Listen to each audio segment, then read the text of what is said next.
अस्सलामुअलैकुम।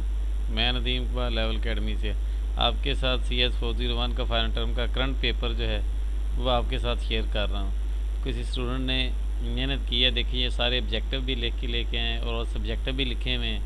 ये दोनों मैं आपके साथ डिस्कस करता हूँ। तो मे भी हो सकता है कि आपको कुछ चीज़ें इसमें से रिपीट हो जाएँ, तो कुछ नहीं भी आ जाएँ। पास पेपर्स को भी देखना है, लेकिन जो करंट पेपर होता है उसमें से ज़्यादा आने के आपको चांसेस होते हैं। तो ये आपकी लक हो सकता है किसी को 50-70% आ जाए, किसी को 40% आ जाए। तो इस पेपर में से चीज़ें आ सकती हैं। तो सर ने इसका जो सिलेबस बताया था कि 16 MCQs होंगे, 4 क्वेश्चन 3 मार्क्स के होंगे और 2 क्वेश्चन जो हैं ये 5 मार्क्स के होंगे। तो 10 और 12 22 का ये होगा और 16 का 38 का, यानी टोटल जो पेपर जो है वो होगा 1 घंटे का। तो ये किसी ने बड़ी मेहनत की है, तो आपके साथ मैं शेयर कर रहा हूँ। जल्दी से जो चैनल पर नए हैं, फर्स्ट टाइम वॉच कर रहे हैं, तो वो चैनल को सब्सक्राइब कर लें और अपने दोस्तों के साथ भी शेयर कर दें। बेल आइकन पे प्रेस कर लें, इसी तरह जो भी कोई फाइनल टर्म की आने वाली वीडियोस होगी वो आपको जल्दी जो है वो मिल सके। तो पेपर को थोड़ा डिस्कस करते हैं। मैं थोड़ा सा उसको बड़ा कर देता हूँ तो आपका खुलिए नज़र आती है। इंट 10 जो होता है, video scroll up window corresponding to which category of video. ये सारी ऑब्जेक्टिव्स हैं, उन्होंने क्वेश्चन लिख लिए हैं। इसकी इतना टाइम नहीं थे कि वो अपने ये सारे जो हैं इतने ही उन्होंने मेहनत से लिख लिया है पेपर के अंदर। 1 घंटे में पेपर में ये सारी चीज़ें, तो मेरे ख्याल आधा घंटा तो इसको लिखने पे होगा। तो ये उन्होंने सारी मेहनत से चीज़ें जो हैं ये लिखी हैं। ये फ्रेश पेपर है आपके लिए। तो अब यहाँ पे इसको जब मैंने साथ हैंडआउट ओपन किया हुआ है, तो मैंने जब हैंडआउट को खोला है तो यहाँ पे हम देखते हैं कि वीडियो सर्विस 12 नंबर जो टॉपिक है हमारा हैंडआउट्स का। तो यहाँ पे ये सारी डिटेल जो है ये लिखी हुई मैं आपके साथ शेयर करता हूँ। ये और भी ऑब्जेक्टिव आपको चेंज होके आ सकते हैं कि बेसिक जो है बायस जो है बेसिक इनपुट आउटपुट सिस्टम जो होता है वीडियो सर्विसेज, वो इंट 10 जो है उसके अंदर ये सारी प्रोवाइड हमें सर्विसेज करता है। Keyboard, serial port, parallel port, time, video service exported viva int 10। ये सारी की सारी जो भी वीडियो के मुतल्लिका चीज़ें हैं वो सारी की सारी सर्विस जो है वो इंट 10 के ज़रिए हमें प्रोवाइड की जाती हैं। ये हमारे पास कोड है। तो आज की character to shown the actual shape, ये आप देख सकते हैं। आप देखें वीडियो यहाँ पे लिखा है सेट वीडियो मोड।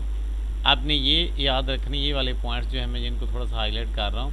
ये वाला पॉइंट जो है AH00H जो है ये सेट वीडियो मोड के लिए ऑब्जेक्टिव में पूछ सकता है कि हमने जैसे सेट करना है। साम कॉमन मोड कौन कौन से इंक्लूड है कि 40 और 25 टेक्स्ट मोड होता है, 0 मोड इसको कहलाते हैं। 80 और 25 टेक्स्ट मोड है, ये मोड 2 कहलाता है। 80 और 50 जो है ये मोड 3 कहलाता है। ठीक है, 320 और 200 ग्राफिक मोड जो है ये मोड D के लिए। ये भी पूछा जा सकता है मोड जो है ये इसका मोड जो है ये कौन से मोड में कहलाता है, 0 मोड में, 1 में, 2 में। ये भी ऑब्जेक्टिव पूछी जा सकती है। ये भी इसमें से काफ़ी ऑब्जेक्टिव उसने पूछी हुई हैं। अब इंट 10 जो है वीडियो यहाँ पे कहता है सेट टेक्स्ट मोड कसर, यहाँ पे हमें ये बताया जा रहा है। तो इसके लिए हमने AH0 जो है वो 1H जो है कसर है। CH किस लिए कसर स्टार्ट ऑप्शन के लिए, CL किसके लिए इस तरह। तो वीडियो सेट कसर जो है इसके लिए ये आप देख लेंगे AH02 है। पेज नंबरिंग के लिए क्या है BH लिखा हुआ है। तो ये सारे ऑब्जेक्टिव इस तरह के छोटे छोटे हैं। अब वीडियो स्क्रॉल, असल जो हमारा उसने ऑब्जेक्टिव में पूछा था ये था इंट 10 जो है वीडियो स्क्रॉल अप। AH06 जो है ना, AH is equal to 06H जो है ये इसका पॉइंट हमारा हमने लगाना था। ये ऑब्जेक्टिव उसके अंदर होगा। इस तरह के पॉइंट उसने पूछा हुआ है। तो इस तरह आप चेक करते हैं। आप इस तरह हो सकता है कि आपको स्क्रॉल अप है, स्क्रॉल डाउन वाला पूछ ले तो 07 आ जाएगा। इसके बाद वो कहता है video right character and attribute at the कसर पोजीशन। कसर पोजीशन पे हमने कोई करेक्टर लिखना है, इसके लिए हमारा AH09H आ जाएगा। तो ये डिफरेंट जो है उसने हमें दिए हुए हैं, सबको ही आपने देख लेना है। अब video right character only at the correct कसर पोजीशन के ऊपर कहता है यहाँ पे लिखना है। उसके लिए AH है 0AH के बराबर आता है, ये वाला हमने यूज़ करना है। वीडियो राइट सर्विस हमने AH13H जो है ये। तो ये कई सारी यहाँ सर्विसेज दी हुई हैं। ये सारे के सारे ऑब्जेक्टिव आपको चेंज होके आ सकते हैं, ये आपने देख लें। इस तरह आपने ये पेपर्स को देखते जाना है जो आपके साथ शेयर कर रहा हूँ, और उसको आपने वर्डिंग देख लेनी और यहाँ सर्च करना है नेट से, और इसको आपने नेट से देख लेना है या अपने हैंडआउट से देखें, वहाँ से सारा मिल जाएगा। अब यहाँ पे टोटल नंबर ऑफ कहता है कि pins in parallel port connectors are. तो यहाँ पे आप जस्ट जो है पैरेलल पोर्ट को अगर सर्च करें, मैं आपके सामने सर्च करता हूँ यहाँ पे,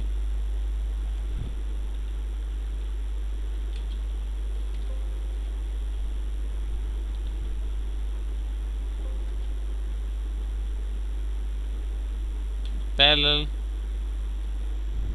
पोर्ट।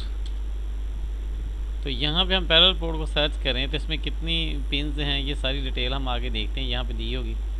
बस कहता है कि यहाँ पे exporters various services through different interrupt keyboard services exporter through in keyboard जो इंटरप्ट है देखें इंट 16 इस तरह के ऑब्जेक्टिव, इंट 17, इंट 21, ये इस तरह के ऑब्जेक्टिव काफ़ी सारे आपको पेपर में पूछने। अब पैरेलल पोर्ट सर्विसेज इंट 17 जो है similar other through different interrupt. तो यहाँ पे एक उसने दे दिया है, तो हम पिन्स वाला देख लेते हैं कि इसकी कितनी पिन्स होती हैं पैरेलल पोर्ट का। ये OT बता रहा है हमें कि कहाँ कहाँ से, फॉर एग्जांपल कहता है कि 2021 for the PIC, 60 to 64 for the keyboards. यहाँ पे इंस्ट्रक्शंस हमें वो बता रहा है कि कितनी कितनी सी इंस्ट्रक्शंस होती हैं। मूव इन AL 021 जो होता है ये पैरेलल पोर्ट के लिए। अब यहाँ पे देखें जी, कहता है कि इंटरप्ट कंट्रोल हैज़ 2 पोर्ट 20 और 21। Port 20 is the control port while 21 is the interrupt mask register. यहाँ पे हमें ये बता रहा है।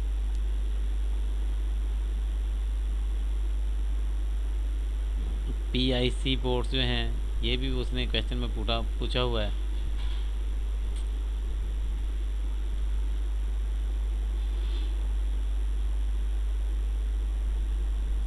यहाँ पे देखें जी पैरेलल पोर्ट कनेक्टर पिन, ये उसका ऑब्जेक्टिव आ गया है कि 25 पिन होती है, BD 25 कनेक्टर कंट्रोलर जो होता है 25 पिन होती हैं और ये BD 25 कहलाता है, ये पैरेलल पोर्ट का कनेक्ट।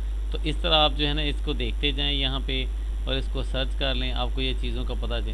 ये यूज़ फॉर द डीबगर, यहाँ पे कहता है कि temporarily pass the program during debugging. तो डीबगिंग करने के लिए हम आर्जी तौर पर प्रोग्राम तो रोकते हैं, तो इसके लिए डीबगर को आप सर्च कर लें। The priority of IQR 0 interrupt is.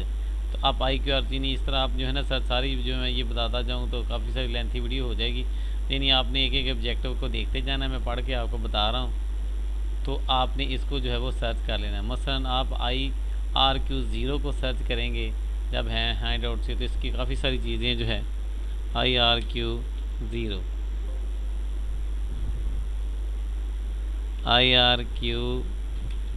0 को हम सर्च करते हैं। देखें यहाँ पे उसने हमें कुछ दिया पॉइंट, इसका 8 जगहों पे ये है। कहते हैं 8 input signal to PIC are called interrupt request. IR को इंटरप्ट रिक्वेस्ट कहलाता है। The 8 line are parallel IQR 0 to IQR 7, यानी IQR जो हमारा 0 है और IQR 7 इसके दरमियान में 8 पैरेलल लाइंस होती हैं। These are input line of the 8451. For example, IRQ 0 is derived by the timer device. ये कहता है टाइमर डिवाइस से जो है timer device keeps generating interrupts. तो ये यहाँ पे IQR 1 भी आपने देख लेना है, ये क्या करता है, ये किसके लिए। IRQ 2 जो है ये किसके लिए है, COM2 IQR 4 के लिए होता है, और कनेक्टर तो सीरियल पोर्ट COM1 है। IRQ 5 जो है ये साउंड कार्ड के लिए होता है। ये IRQ 6 किसके लिए होता है। ये सारे ऑब्जेक्टिव ये बड़े इंपॉर्टेंट हैं, ये आपको क्विज़ में भी इस तरह की ये चीज़ें आई थी। IRQ 7 क्या है, पैरेलल पोर्ट्स के लिए है। तो ये सारे हमें अलग-अलग बता रहा है कि ये IRQ 0 जो है। अब यहाँ पे देखिए तो यहाँ पे और भी कुछ उसने IRQ 0 यहाँ पे होगा, तो ये सारी इसकी डिटेल जो है लाइंस ऑफ PIC IRQ 0 जो होता है। The serial number 0 if place in the divisor mean divisor of कहता है 65536 जो है एंड नॉट 0 नहीं होगा, बल्कि ये डिवाइज़र अगर ना हो स्टैंडर्ड का divisor 0 unless we change it therefore the default IQR 0 is generated. यहाँ पे वो टाइमिंग का बता रहा है, ये पर सेकंड 18.2 पर सेकंड, ये भी आपको टिक यानी कितने के बाद वो इस कॉल द टाइमर टिक कहलाता है, कितनी देर बाद उसने टिक करनी है। DOS और TSR एक्टिवेशन, तो ये डिफरेंट उसने हमें चीज़ें बताई हुई हैं। तो यहाँ से आप पेपर्स के अंदर IQR 0 के मतलब आ गए। Which of the following use to clear the track flag. तो आप यहाँ पे ट्रैक फ्लैग को सर्च कर लें, उसके मतलब देख लें।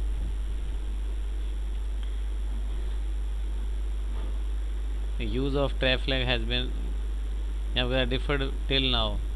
3 flag not use for the mathematical operation are direct flag, direction flag कह रहा है, interrupt flag, and the trap flag. The direction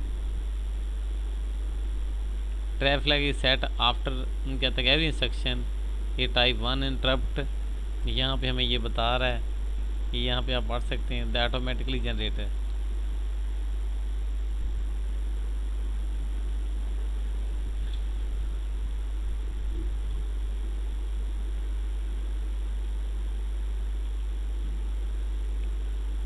कितनी जगहों पे ट्रैप फ्लैग आ रहा है। यहाँ पे कह रहे हैं देखो T trap flag 0 has special role in debugging which will be discuss later. तो ये ट्रैप फ्लैग जो होता है ये डीबगिंग के अंदर भी जो है स्पेशल अपना role, interrupt flag, trap flag, ये कई सारे पॉइंट्स हमें जो है ये डिस्कस करवा रहा है।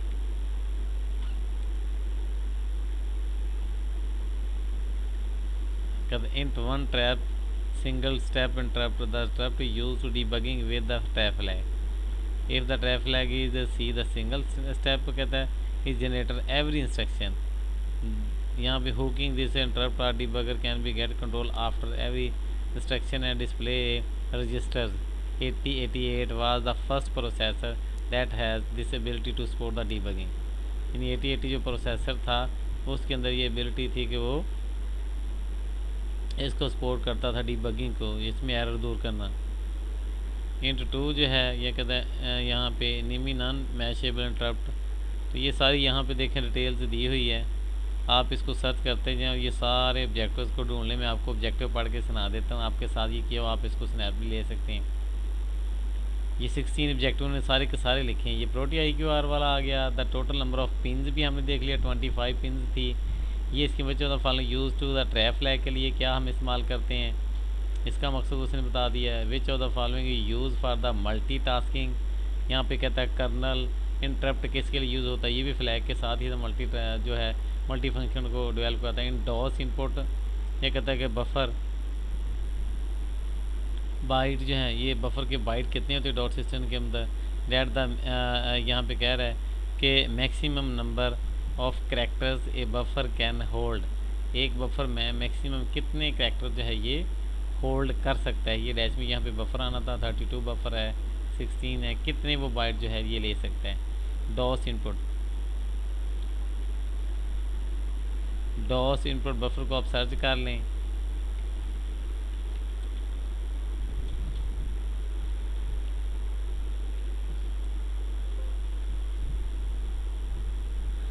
तो यहाँ पे देखें जी डॉस इनपुट बफर का थोड़ा सा बताया उन्होंने।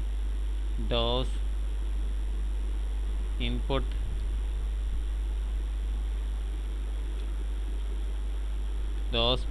बफर, तो ये कह रहा है यहाँ पे डॉस इनपुट बफर है द स्पेशल फॉर्मेट विच कहता first byte store the maximum character buffer can hold the second byte hold the number of character actually read on the return and the following space use for actual characters read.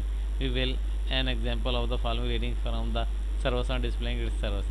तो 2 bite use करता है। ये first bite के अंदर उसकी maximum character buffer लेता है और सेकंड बाइट के अंदर जो है उसके नंबर ऑफ करैक्टर जो एक्चुअली स्टोर करने।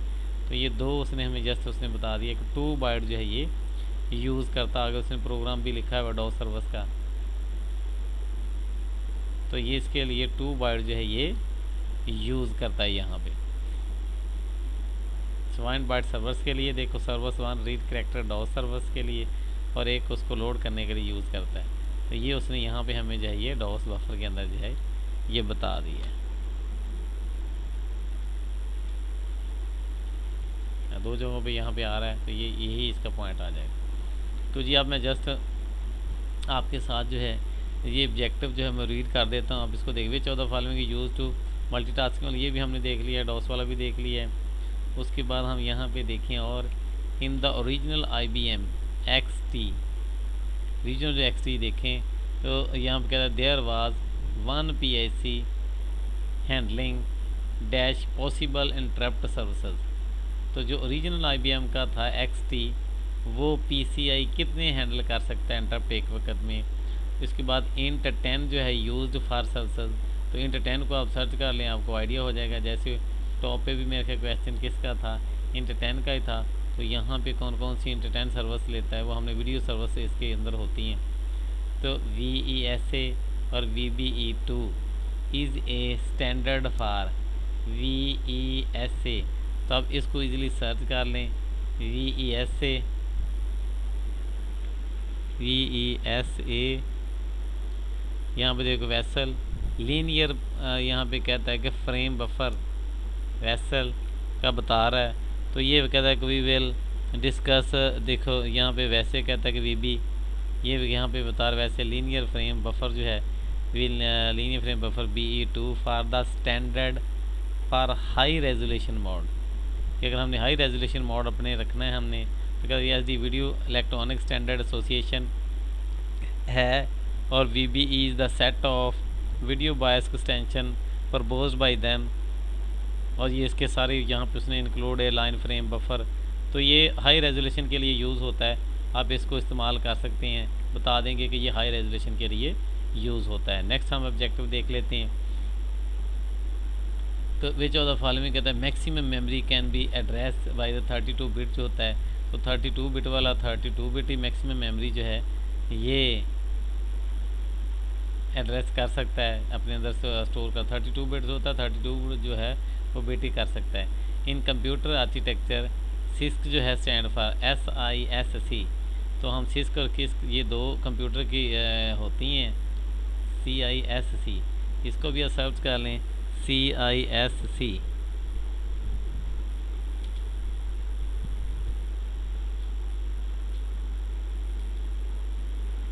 CISC।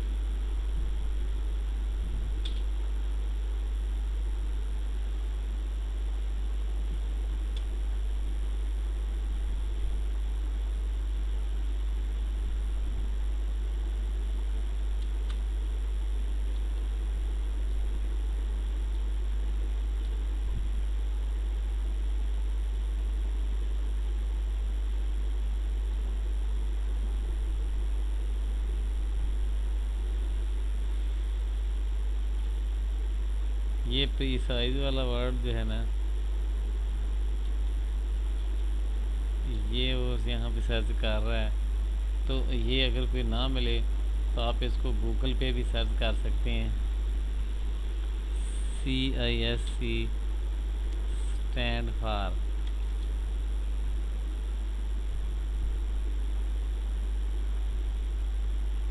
Computer and information science. यहाँ पे कह रहा है कंप्यूटर एंड इंफॉर्मेशन साइंस, ये बता रहा है। करिकुलम इंस्ट्रक्शन ये नहीं है। कॉमन इंफॉर्मेशन, ये computer information science and engineering. ये हम यहाँ पे कह सकते हैं कि ये इसका ऑब्जर्वेशन जो है ये कंप्यूटर के रिलेटेड होगा। तो ये 6 स्टैंड फॉर ये आ जाएगा उसका एब्रीविएशन। उसने कंप्यूटर के मुताबिक हमें बता दिया कि computer and information science and engineering, computer information and science engineering. तो ये इसके अंदर आ गया है। ये आप इसके लगा देंगे कंप्यूटर आर्किटेक्चर के लिहाज से अगर देखा जाए तो। कहता है which segments register pair we use as a buffer for storing data while reading from a file using the int20 servers को यूज़ करते हुए। तो कौन सा सेगमेंट रजिस्टर जो है ये यूज़ किया जाएगा। फिर हो गया the base and the limit of the global descriptor table, जिसको हम देखो ग्लोबल यहाँ पे क्या है GDT इज़ स्टोर्ड इन। तो GDT टेबल जो होता है ये भी इसको सर्च करेंगे तो डायरेक्ट आपको आ जाएगा। ये ऑब्जेक्टिव में भी आया था। तो bit dash bit register call the, यहाँ पे कहता है ग्लोबल डिस्क्रिप्टर टेबल भी उसको कह देते हैं, GDTR।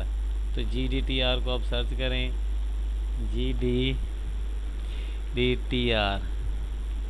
तो यहाँ पे देखें GDT आ गया। ये एक टेबल बन गया, डिस्क्रिप्टिव टेबल था। तो ये उसने हमें देने the program 30 and bit index is actually index into the GDT to select the appropriate descriptor. 13 bit means that the maximum of 8192 descriptor are possible in the GDT. That यहाँ पे GDT itself array of descriptor which will describe in 8 byte entry. The base and the limit of the GDT is stored in 48 registered is called GDT. देखो 48 bit यहाँ पे क्या register के अंदर store होना है, यही हमारा ऑब्जेक्टिव था। तो ये कहते हैं base and limit of the descriptor table is stored in the 18, देखो 48 बिट रजिस्टर। तो ये हमने पॉइंट्स कई सारे इसके ढूंढ लिए, यहाँ पे 48 आ जाएगा। ठीक है, तो ये सारे के सारे मैंने साथ साथ आपको बता दिए हैं। ठीक है, यहाँ पे देखिए 48 बिट वाला इसका जो है ये ऑप्शन आएगा। तो अब हम इसके जो है ना सब्जेक्टिव क्वेश्चन की तरफ चलते हैं। तो ये मैंने आपको अच्छी तरह से रीड कर दी। मैंने एक दफ़ा फिर आपको थोड़ा सा जो है दिखा देता हूँ कि ये वाले इसके सारे ऑब्जेक्टिव्स थे जो नहीं आए हैं। 16 ऑब्जेक्टिव थे टोटल, उन्होंने ये ऑब्जेक्टिव लिखे हैं। इसके बाद हम पेपर दूसरा इसका जो ये देखें, ये इसका सब्जेक्टिव वाला पेपर है जो ने सब्जेक्टिव का int 3 used for which purpose, describe the functionality of this interrupts. ये इंटरप्ट जो इस्तेमाल हो रहा है इंट 3, इसके पर्पसेस बताने हैं। तो इंट 3 आप जस्ट लिखें। ये हमारे हैं 3 मार्क्स के 4 क्वेश्चन और 2 मार्क्स के 5। आपको कोई इसमें से रिपीट हो सकता है, आप इनको अच्छी तरह से याद कर लें, आपको भी आ सकता है। तो INT3 जो है इसको हम सर्च करें तो ये किसके लिए यूज़ होता है। यहाँ पे वो कह रहा है इन 3 debug इंटरप्ट है। The only special thing that the interrupt is that is single byte, यहाँ पे कहता है ऑपरेंड कोड होता है, and not a 2 byte combination with the second tells the interrupt number, this allowed to replace by instruction कहता है whatever. It is also use for the debugger and we discuss in detail with कहता debugging working. तो ये debugging working के अंदर भी use होता है। ख़ास तौर पे इसका काम जो है ये डीबगिंग करना है ऑपरेंड कोड का। ठीक है, यहाँ पे डीबग इंटरप्ट है, इसका नाम डीबग इंटरप्ट। और वर्किंग जो है ये डीबगिंग के अंदर जब हम एरर वगैरह निकाल रहे होते हैं उस वक्त ये यूज़ होता है। तो ये और भी उसने 2-3 इसके पॉइंट्स लिखे हैं, हम सर्च कर लेते कहाँ पे। कह रहा है कि यहाँ पे another interrupt use for debugger use for break point interrupt. इसको ब्रेक पॉइंट इंटरप्ट भी कहते हैं इंट 3 को। ये कहता है apart from the single stepping debugger has the break point feature int use for this feature int 3 has a single byte operand code, so we replace the instruction two byte code. तो ये इसका सारे के सारे यहाँ पे आप जो है ना ये रीरोड करके ये लिख सकते हैं उसकी फंक्शन के अंदर कि ये सिंगल स्टेपिंग के अंदर डीबगिंग करने के अंदर यूज़ होता है। एरर वगैरह जब हम फाइंड करते हैं प्रोग्राम के अंदर तो उस वक्त प्रोग्राम को रो के सिंगल स्टेपिंग के अंदर वर्क करके वहाँ पे यूज़ होता है। तो 3 मार्क्स के अंदर आप ये 2-3 इसके अंदर पर्पज़ इसका क्या है, ये इसने हमें डीबगिंग करनी है सिंगल स्टेपिंग के अंदर, इस फंक्शनैलिटी इसकी यही है। 3 मार्क्स का है which register are used to return error flag and यहाँ कहता है number while using the int 13 for the service. तो एरर फ्लैग को सर्च कर लें, इंट 13 आप सर्च कर सकते हैं। तो यहाँ पे हम इंट 13 देख लेते हैं क्या आता है। इंट 13 को देखें तो ये किस लिए यूज़ हो रहा है, 10 जगहों पे ये यूज़ हो रहा है। इंट 13 कहता है डिस्क, यहाँ पे रीसेट डिस्क सिस्टम। तो अगर हमने डिस्क को रीसेट करना है, जैसे फ़ोन वगैरह को रीसेट कर लेते तो इसके लिए सर्वर जो यूज़ कर रहा है वो AH00H है, DL ड्राइव है, रिटर्न CF एरर फ्लैग, और AH जो है ये एरर कोड कहलाता है। तो ये उसने हमें इंट 13 का बता दिया कि इसने क्या करना है, रीसेट करना है। क्या कहता है देखो return error flag int 13 for this services. तो रिटर्न एरर फ्लैग के अंदर यूज़ हो रहा है इंट 13।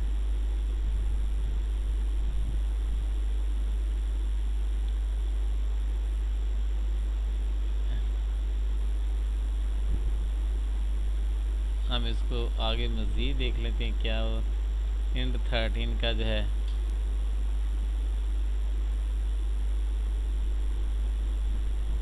कहाँ पे ये एरर फ्लैग के अंदर जो है इसको यूज़ करता है।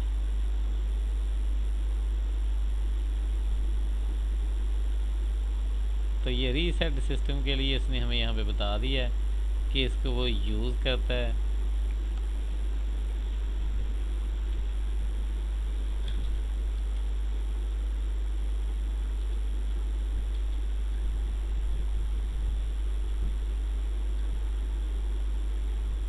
एरर फ्लैग के अंदर CF रजिस्टर को वो यूज़ कर रहा है। यहाँ पे देखिए इंट 13 था तो ये आप लिख देंगे रीसेट डिस्क करता है, और इसके अंदर एरर फ्लैग जो है इसके अंदर CF जो है वो ये रजिस्टर को यूज़ कर रहा है। यहाँ पे CF जो है ये कमांड को यूज़ कर रहा है।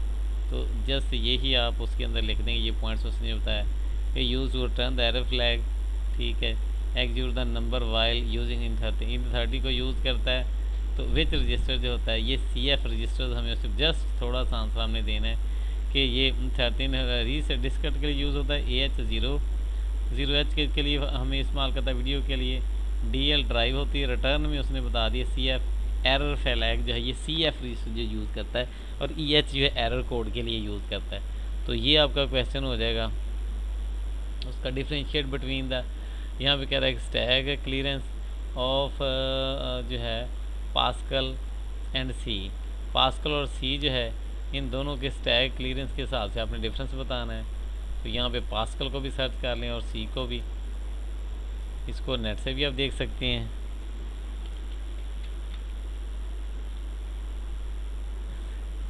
यहाँ पे देखें कॉलिंग इन्वेंशन के हिसाब से आ गया है। कहता है कि what is the name convention. फिर उसने कह दी यहाँ पे और the parameter pass to the which register must be preserve. तो यहाँ पे सी का कहता है to prevent calling convention are C calling convention and Pascal calling convention हमें बता रहा है। Differentiate between the stack clearance of Pascal and C. Stack clearance का डिफरेंस क्या है, तो यहाँ पे हम देख लेते हैं स्टैक क्लियरेंस का हमें वो क्या बताता है। यहाँ पे पास्कल फास्ट जगह पे यूज़ हो रहा है। ट्रांसलेट द पर्पज़ कहता है सी वाला नेमिंग, ये दोनों का हमें यहाँ पे बताया जा रहा है।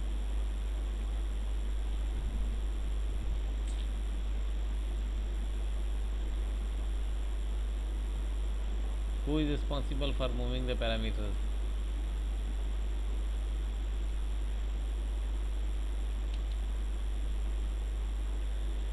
Who is responsible for moving the parameter? का C call remove the parameter while Pascal the कहता है कि यहाँ पे clear move जो है then the C यहाँ स्कीम है reason partitioning its to provision for the variable number of argument.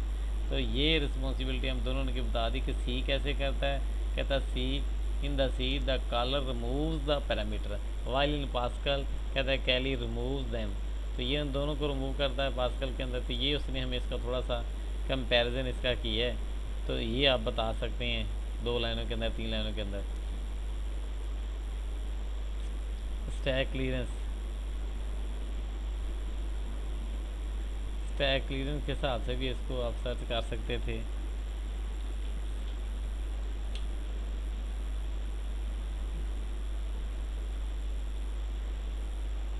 Collar और काली देखें, उसके लिए पास्कल के लिए यही देखा था कि वो कॉलर का को करता है और ये काली को करता है बाय यूजिंग द। तो पैरामीटर यहाँ पे पुश सब रूटीन और ways for the sub routine, ये थोड़ा सा यहाँ पे उसने हमें ये बता दिया। They have to clear from the stack either of the caller and the callee can take the responsibility of clearing them for there. तो यहाँ पे ये कॉलिंग और इन थोड़ा सा यहाँ पे बताया हुआ है। तो ये आप कम से कम थोड़ा सा जो यहाँ तक एक पैराग्राफ जो है रीड आउट कर लेंगे तो कम से कम 4-5 लाइनें इसमें से आपको आनी चाहिए। आगे वाला नेक्स्ट क्वेश्चन हम देख लेते हैं कि क्या है। इन आर्डर टू, ये सारे 4 मार्क्स के हम देख रहे हैं। In order to terminate 3 marks के 4 क्वेश्चन है। In order to terminate the program we can use either services 4C or, यहाँ पे सर्वस कहता है कि बता रहा है सर्वस यहाँ पे बता रहा है ऑफ इंट 21। तो कहता है कौन कौन सी सर्वस है in order to terminate the program. तो टर्मिनेट हम प्रोग्राम के लिए इस्तेमाल करते हैं, ये इंट जो है ये 21 ही यूज़ करते हैं। उसने कहा कौन सी इस्तेमाल करते हैं in order to terminate the program. तो टर्मिनेट अगर हमने करना है तो हमने ये इंट 21 जो है, कोई भी हम प्रोग्राम यहाँ पे देख लें जो उसने कोई हमें दिया होगा। तो लास्ट पे हम देखते हैं प्रोग्राम को टर्मिनेट करने के लिए क्या यहाँ पे देता है। यहाँ पे देखें जी टर्मिनेट द प्रोग्राम, तो ये 4C वाला हमें बता रहा है, ठीक है। तो ये प्रोग्राम को टर्मिनेट करने के लिए जो है मूव AX 0 क्रॉस 4C00 ये हमारी कमांड इस्तेमाल करता है जब प्रोग्राम को उसने टर्मिनेट करना, और ये हमें 0 पोजीशन पे ले जाता है कसर 021 जो है। तो ये टर्मिनेट करने के लिए कमांड इस्तेमाल होती है। शॉर्ट और बाद का बिल्कुल आंसर शॉर्ट सा होता है। तो ये सिर्फ हमने कमांड बताने से कौन सी जो होती है, तो ये इंट 21 जो है ये नहीं, बल्कि यहाँ पे 4C वाली कमांड जो है ना 400C ये यूज़ होती है इन असेंबली लैंग्वेज प्रोग्रामिंग के we use int 14 to perform a read operation on the serial port which 2 register will be कहता है कि यहाँ पे affected after the read operation and what will be stored in these register, वो कौन से factor होते हैं और इनमें क्या स्टोर होता है। ये 5 मार्क्स का क्वेश्चन है। ये वाला जो क्वेश्चन है ये 5 मार्क्स का क्वेश्चन है कि परफॉर्म क्या था, यहाँ पे हम करते हैं असेंबली लैंग्वेज के अंदर इंट 14। तो इंट 14 को आप सर्च कर लें। इस तरह ना हैंड आउट से कोई इंट 14 हम देख लेते हैं। कहाँ पे देखो बायोस के अंदर int 14 provide serial port, we will क्या था use a mix of BIOS services and direct port access. For example a major limitation is used for BIOS that it does not allow interrupt data transfer. We are interrupt whenever a byte is ready to be read for the byte and transfer. ये यहाँ पे हमें सारी इसकी details हमें बता रहा है। और उसके बाद आगे देखिए इसका कोड भी लिख रही है। इंट 14 सीरियल कहता है यहाँ पे इनिशलाइज कर रहा है इसको पोर्ट को AH00। AL पोर्ट जो पैरामीटर दे रहा है, DX पोर्ट नंबर यूज़ कर रहा है। रिटर्न किसके अंदर हो रही है, लाइन स्टेटस AH के अंदर और AL के अंदर मॉडर्न स्टेटस दे रहा है। तो ये आपने छोटा सा कोड वगैरह भी इसके अंदर लिख देना और थोड़ी सी इसकी तफसील आपने यहाँ पे बता देनी है, क्योंकि ये 5 मार्क्स का है तो प्रोग्राम छोटा सा इसमें यूज़ कर लेंगे, डिस्कस कर लेंगे और ये वाली चीज़ इतनी कर लेंगे तो ये आपका आंसर जो है ये। और ये दोनों रजिस्टर जो देखें AL और AH जो है ये इससे इफेक्ट होते हैं और ये इनपोर्ट को पैरामीटर के लिए यूज़ करता है। बिट ऑफ लाइन का स्टेटस यहाँ पे conveys different information from the most sufficient to least sufficient. Most से लीस्ट के मीनिंग आर का था time out, transmitter shift register, यहाँ पे रजिस्टर आ गया है। Transmitter shift register empty, transmitter का था holding register empty, break detect, receiver ready, ठीक है, ओवररन, ठीक है, priority errors and framing error. Modern यहाँ पे कहता है कि status is not use direct serial communication. AL of the bound, AL port जो है पैरामीटर का कंसिस्ट ऑफ द बाउंड। तो ये यहाँ पे पोर्ट ही हमें ये इसकी डायग्राम भी उसने बताई हुई है कैसे कैसे इसको यूज़ करता है। तो ये 5 मार्क्स के अंदर जो है ये आप इसको अच्छी तरह यहाँ पे आगे भी फिर 14 के लिए सीरियल राइट करेक्टर किसके लिए, ये ऑब्जेक्टिव इस तरह के काफ़ी सारे वो पूछ रहे थे। फोरियन में कौन सा ऑब्जेक्टिव यूज़ हो रहा है, यहाँ पे कौन सा इस्तेमाल हो रहा है रीड करने के लिए, यहाँ पे वगैरह है कि स्टेटस के लिए। तो रीड करेक्टर करने के लिए उसने कहा था यूज़ होता है, तो इसमें ये वाला रजिस्टर, ये लाइन रजिस्टर AH और DX रजिस्टर यूज़ हो रहा है। उसके बाद AH और ये जो है ये कहता है receive character if AH7 clear हो रहा है। तो ये दो रजिस्टर इसके साथ जो है ना उसने हमें रीड करने के लिए हमें क्वेश्चन कहा था। क्वेश्चन को देख लें इन असेंबली लैंग्वेज के अंदर कहते हैं to use to perform a read operation on serial port which two register will be कहता है factor by the read operation at will be stored in this register. इसके अंदर रजिस्टर्ड क्या स्टोर होता है, तो ये असल में हमारा जो है ना आंसर बनता है। ये है जी रीड पोर्ट के लिए ये यहाँ तक ये AH02 है, DX पोर्ट नंबर इसके अंदर आ जाता है। रिटर्न हम AL लाइन स्टेटस और जो AL यहाँ पे हम बता रिसीव करेक्टर AH बिट कहता है यहाँ पे 7 क्लियर। तो ये रीड करने के लिए यहाँ पे ये दो रजिस्टर जो हैं इससे अफेक्ट होते हैं, ये हमें वो बता रहा है। तो ये आपने प्रोग्राम लिख देना, ऊपर थोड़ी सी इसकी जो है वो तफसील वगैरह लिख देनी है। तो ये आपका 5 मार्क्स का जो क्वेश्चन है ये हो जाएगा उसके साथ। उसके बाद आखिरी हम 5 क्वेश्चन का देख लेते हैं। How many type of the interrupts are used for writing debugs. तो डीबगर राइट करने के लिए कितने इंटरप्ट हमारे जो है वो यूज़ होते हैं, तो ये हम देख लेते हैं कि डीबगर के लिए इंटरप्ट क्या हैं। तो डीबगर के लिए लिख लें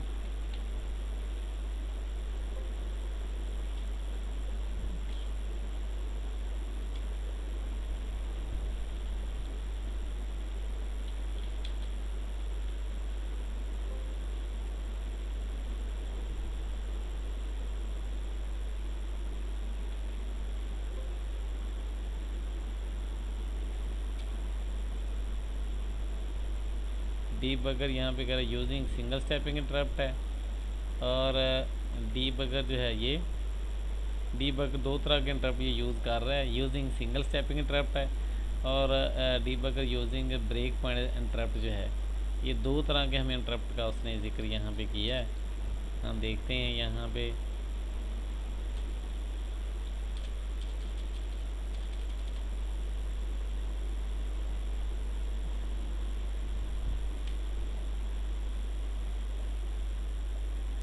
ये सिंगल स्टेपिंग, और इसको ही हम डायरेक्ट कॉपी करके दोबारा सर्च कर लेते हैं ताकि बजाय वो देखेंगे यहाँ पर आ जाए।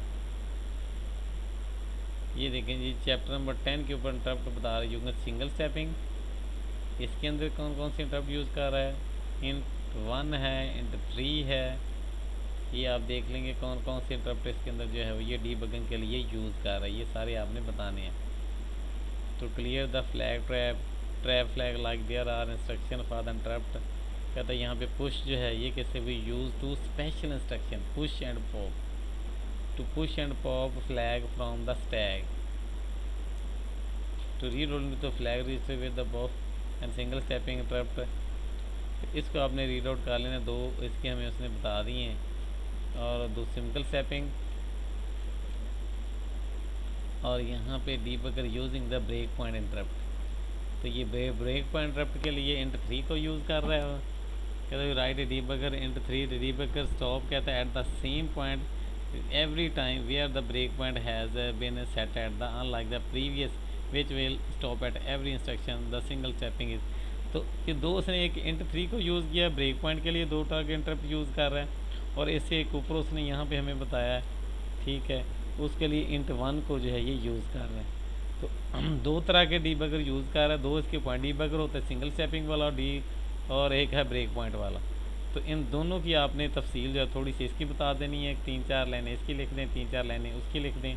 तो इस तरह आपका क्वेश्चन जो है ये पूरा हो जाएगा। आपको प्रोग्राम वगैरह लिखने की ज़रूरत नहीं है, जब थोड़ी सी थ्योरी बता देंगे।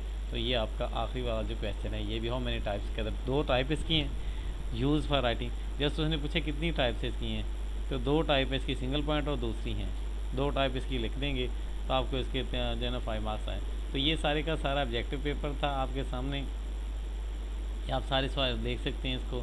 और पीछे हमने इसके देखे हैं, ये सारी की सारी ऑब्जेक्टिव्स आई हुई हैं। इसको भी थोड़ा सा मैं बड़ा कर देता हूँ, ये देखें ये सारी ऑब्जेक्टिव हैं, इसको भी मैंने डिस्कस किया है। तो जल्दी से अभी तक चैनल सब्सक्राइब नहीं किया सब्सक्राइब कर लें, ताकि इसके बाद और भी जो हैं वो कंप्यूटर्स का पेपर है, CS 101 का, या स्टैट का, इस तरह के पेपर जो हैं वो मैं बताऊँगा, वो आपके साथ शेयर करूँगा। Thanks for watching. ओके, अल्लाह हाफिज़।